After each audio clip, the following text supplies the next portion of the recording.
Using the batch wizard in Iron Speed Designer. In Iron Speed Designer, we can use the batch wizard to affect global changes across our entire application.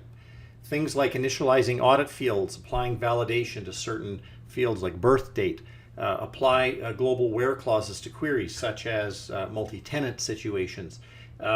One that I like, changing the quick selectors to a drop-down across the entire application. That's great.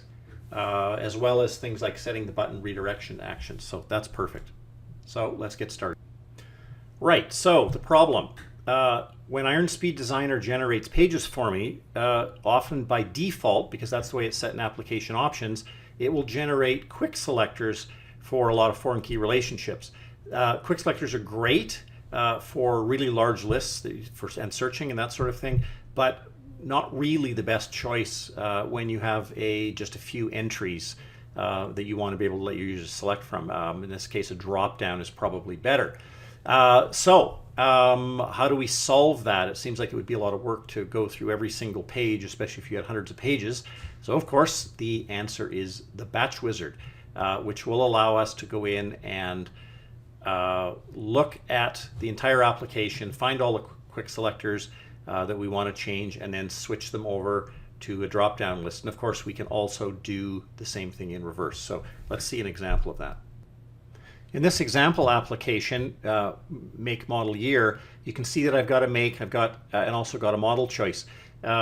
If I click on the quick selector, you can see that I've only got a very few short number of entries, which really doesn't apply very well for using a quick selector. So I thought I'd show you that. And of course, same thing would apply here. You've only got, for the model, you've only got a few. So let's stop this, and we'll go back to Iron Speed, and we'll go into Tools. We'll select Batch Wizard, go through the splash screen, click Next, and then we want to come down to here where it says Drop-Down List Selector, Drop-Down List Box, and you can again look at the splash screen again. It says Convert Quick Selector Control into Drop-Down List Control. So click Next. Very quickly, Iron Speed goes through, and you can see here where it has found a whole list of different fields across the application that are quick selectors. So in this case, let's say I want to take care of them all. Now it's found not only make ID and model ID, but also color filtering in this case for some reason. And so let's just convert them all. So click Next. Again, another little splash screen, and then we'll click Finish. Iron Speed, bam, that fast made the changes. And in fact, if we now look at this now, you can see under Make ID, it's now a drop-down list. Under Model ID, it's now a drop-down list. And I presume even for color, it's now well, that one's a text box, but these two are here. So if we come back here, and I'm going to close off the old one, and I'm going to run this again, we will now see that our drop-down list selectors have very quickly, I may add, been changed over. We'll pull this up here, and when it comes up, we'll edit one of these vehicles.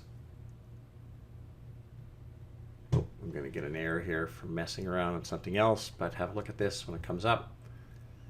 You can ignore that. I'll go here to Vehicles, Show Vehicles. We now edit this, and you can see now that we have a drop-down list, which is probably it's going to load a little faster, it's going to look a little cleaner, and is not quite as much overkill for, again, where we've got lists where there's only a few entries in it. And so in conclusion to part one of the Batch Wizard, we can see how really simple it is to convert quick selector controls to drop-down lists, and of course the other way around. Thank you. Look forward to showing you the next video soon.